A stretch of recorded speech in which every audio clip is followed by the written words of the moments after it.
It's a queer-centric exclusive. We are super excited. Not that we haven't had the amazing comedian Paul Curry on before, but it's not once, it's not twice. It's 3 times a Spokane Dungeon Master. Yeah, it's 3 times the charm, and that charm is me taking my shirt off. It is a very special spell. Listen, I'm telling you, see, he knew the queers were coming out tonight, and he's like, I'll show a little skin. Yeah. And then I show a skin for the older queers. So see, little thing, I have a tooth necklace. Ooh, nice, show little teeth. And I want to give a shout out to the amazing Laura Estaras, who gave me this amazing, I almost wore it to the opening of Funny Girl, but I saved it because this is so appropriate for Dungeons and Drag Wow, this is the Queens. premiere of that tooth? The premiere. Oh my God. I walked down Spokane streets in this. I did this just for all of those. Thank you. Well, you just got into Spokane. Yeah, I got in a couple hours ago, you know, driving down in my Prius, you know, because we travel heavy. Yeah, we, you know, the second engine is our roadie, if you will. Yeah, you know, and then I donned this, or shall I say undonned, Right. the other stuff. It was within seconds. You walk in this room, shirts off, feathers are showing some on. skin, showing some feathers. You know, Yes. these are actually real feathers. I am part bird. I was gonna say they're connected to him. You don't know. You can't see the ligaments, but it's. I won't go into details, but it is an issue. My primary physician is not happy. But yeah, let's. This is what happens. Things get weird. Speaking of things getting weird, 3rd time doing Dungeons and Drag Queens tour through Spokane. You have a lot of cities coming up on this tour. Oh, absolutely. What made you go, well, obviously Spokane's going to be on that? Well, because Spokane is, it's as best described, a rock and roll town. I mean, the people here, they, I don't know what it is, but they're down to party, they're down to clown. Whenever in our show, we have a lot of audience interaction. Yes. And whenever we do a Spokane show, it is one of the most interactive audiences I feel like we ever get. Like, they're so rowdy. It's so interesting. I mean, they're down to just be in the game, which I think is really cool. So I don't know. So that's why. I also think it's also why we have a bar on every corner and across the street is a church. I feel like people are like, we feel guilty. Right. And so, but you're right. We are here to party. Hit and the then Hefeweizen, go to the communion wine. We will repent later. Okay. We will repent later on that. So you're bringing it 3rd time. What keeps it interesting for you guys? Because I know Carson Cutter, also big part of this. Yep. What makes it interesting for you guys to keep wanting to repeat the show? Because it's different every time. It's different every time, so that's a huge thing, is that the general format of the show, it's Dungeons and Dragons. If you haven't played that before, it's like a collaborative storytelling game. It's mostly improvised, except for this kind of skeletal story that surrounds it. And so, I mean, they're drag queens. They go off the rails all the time. Choo choo, the train is derailed. So that is our motto, choo choo, by the way. But yeah, so it's a different story every time, but we've been constantly kind of seeing ways to upgrade the experience. Like for tonight, we're super excited. We got a couple really big things on the tech side. We have some animated backgrounds, so I'm excited for this part. Totally get immersed. Like you can see when you're in a location, that'll actually be kind of moving around and stuff like that. And then on kind of on the drag side, we actually have some numbers that may or may not be in the show, integrated into the story. The queens might be coming to you as well. So that's amazing. Really I have to tell you guys. So I have a friend of mine who tells me a few weeks ago, I've never been to a drag show and I want to see a drag queen. I said, well, I have a step up from that drag show, and I'm going to take you to see Dungeons and Drag Queens, because that's even more of an experience. Oh yeah, it's 3 drag queens actually. I mean, if you wanted to see one, now you can see trois, which I think is French for trois, which I think is English for 3. Un, deux, trois. That's all there I you go. know. Okay, beautiful. That's all I know. That's a borrowed word. The French that is here. Indeed. So what is it so let's say tonight's show specifically, you have the queens, you're bringing them from Seattle. Mm-hmm. They're a Seattle cast, so they're some real heavy hitters coming in. That. Yeah. They're and beautiful. I need to know though, because I think I had asked about this, your show was the first one I had seen of this kind ever, way back in the day, right? Yeah. 1952 or something like that, when it started. Do you hate watch the Rue Girls? Because they have stolen your show. At least in my opinion. Do you hate watch it and be like, huh, that's interesting? Well, you know, I mean, it is what it is. I think that I don't hate watch it. I do for you. I do. I think that what they're doing is super cool. I love what they're doing with the genre.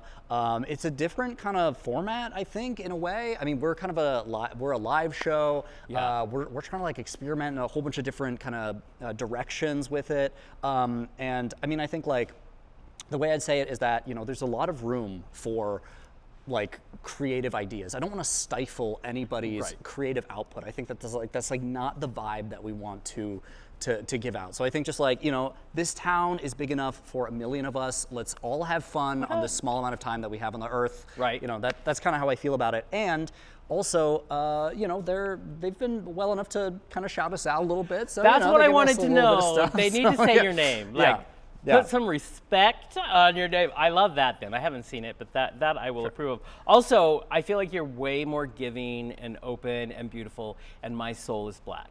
So, oh no, I think that I'm like, I'm sure it's a beautiful, you know, auburn, like a smoked chestnut. Is. I bet yeah, your soul is like, I'll take a Christmas smoked, time. Yeah. My smoked chestnut soul.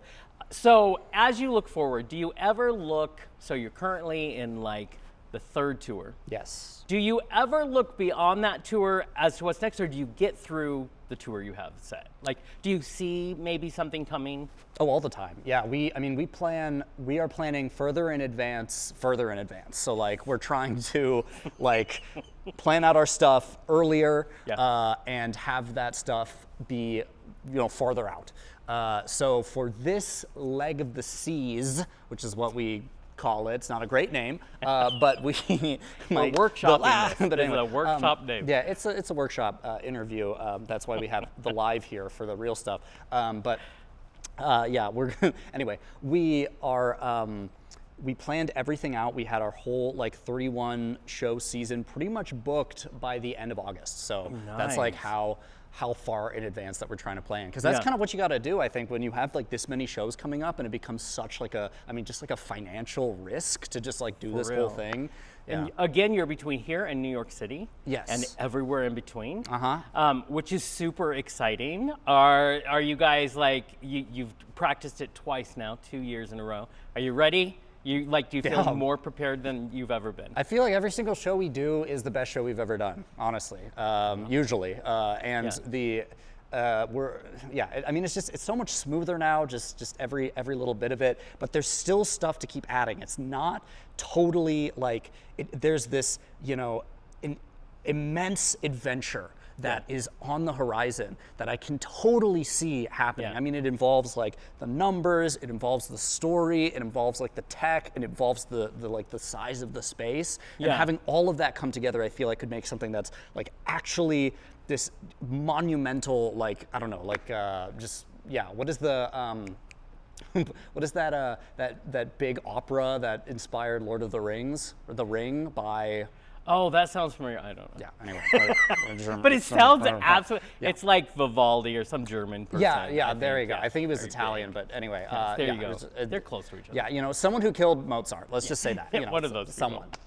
You know, it might have been like. So you, yourself, follow Paul Curry. You can follow you on Facebook or Instagram, right? Actually, if you really want to support me, recently my Gram hasn't been doing very well, which is what I call my Instagram. So if you want to follow me, it's at Paul Curry Comedy, and you know, me and my Gram would really appreciate that. I mean, that's very important.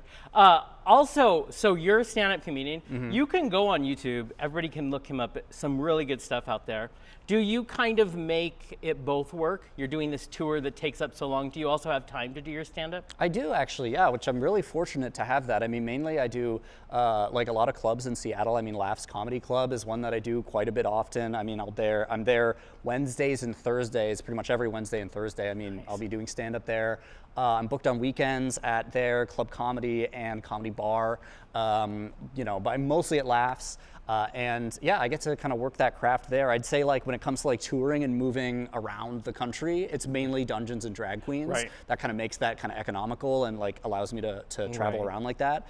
But yeah, I mean, I really love working my stand-up craft in my hometown and kind of like honing that further and further and further. Right. So. Which also lends very well to you being the dungeon master. Yeah, I think so. I mean, it's all kind of, it's definitely super related. Yeah. I mean, that and like improv. I mean, I love doing improv. I do a little thing like there's this like kind of a small venue in Everett called the Everett Improv, and I'll do shows with the owner there. We do 2 hours of improv. It's just me and the owner, and we just do that for a night. Like, and that's just me and the owner. The janitor is there. The place is closed. But pretty much, yeah. It's that sort of vibe. So yeah, I mean, but I love that. I mean, it's just like so raw. It's just like this stream of consciousness experimental place, and you can just like do whatever you want. So. I think that's amazing. I will say, everybody who's watching, actually both of you can see it, Knitting Factory right above our heads right here. You guys are in a new venue in Spokane.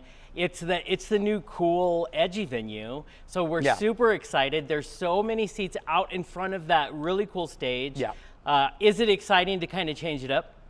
Yeah, we love. I mean, hate it. It's cool to. I mean, well, the Bing Crosby was awesome. Amazing. Yeah, beautiful place, and the people working there were so nice and so amenable. You know, we're moving around. A lot of the the decisions we make based off venue is like primarily just like an economic thing in terms of like you know, how much are we willing to spend on a leg of the tour and whatnot. Yeah. And so yeah, but we're really excited to work with the Knitting Factory, and they've been pretty cool so far. We walked in and everything was like totally set up, and people were fine. I was introduced to someone who's the big boss. I don't know who that is, but they seemed really intimidating. Kurt and they knows. I'm not. I mean, lovely. Yeah, I wonderful person. Was like, oh, thank God, a big boss, because that's in our tech rider. We actually put like, if our show's gonna happen, it's kind of like the green M&Ms for Rolling Stones. It's like, you know, we need a big boss. If there's no big boss, how can this even happen? Yeah, how can this happen? We need the boss. Well, we're excited, Spokane, and I think you nailed it right on the head. Spokane, let's support the boys because they need to rent. I was gonna say a big New York. Building. We're trying to rent a condo. Right. I know what you're thinking. Radio rent a City condo. Musical. Yeah. That's what we need to support them to do that. So come down and buy your tickets. It's very economical anyways, and you get a show like you're not going to see anywhere else in this town or anywhere. So we're super excited that you're here. I'm super excited that you let me interview one more time. We got to throw the third one, throw the dice. Honestly, you could throw a microphone at my apartment window in Seattle and just like have a string on it, and then just be like, hey. Yeah. You know, like, Kurt likes to tease me and say, hey, if I see a mic, I don't care whose mic it is. I'm doing a show. Oh my God, I would love anything resembling paparazzi. I mean, just yes, we will make it happen. So remember, you especially out in Instagram world right now, you're going to see this as we speak. Come down to the District Bar. It's on 916 West 1st Street, right beside the Knitting Factory. The show starts at 9. Yes. Get here early so you can get a seat. Buy your tickets at the door and come see a show you can't see anywhere else. Any last parting words before the festivities begin? Let's see, our next show, we're actually going to have a next show here. Nice. And I don't know exactly which room it's going to be. That's rumblings about maybe upgrading there. But that's going to be in May. So check that out. That's going to be rolling in. And yeah, and also check out our, you can see where we're selling tickets. It's at dndq.live. It's just a really simple Linktree website. Yeah. Follow us at dndq live on Instagram. If you're on live, follow us there. You can see clips of the show. If you're interested, you can see what the show is like. Yeah, just like check us out. We're super friendly and we appreciate every single one of you. So yeah. Yeah, so this is amazing. So come see Paul in the feathers. Come see me in my bathrobe because I'm tired and this is very comfy. So until then, everybody, we love you all. Let's keep Spokane happening and being just as queerdos as we are. So until then, bye guys. Bye.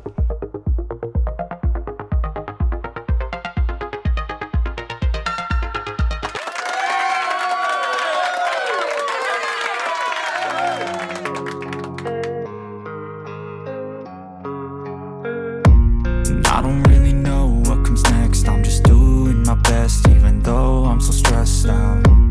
Everything just feels like a test that I fail, so depressed when I can't seem to get out. But something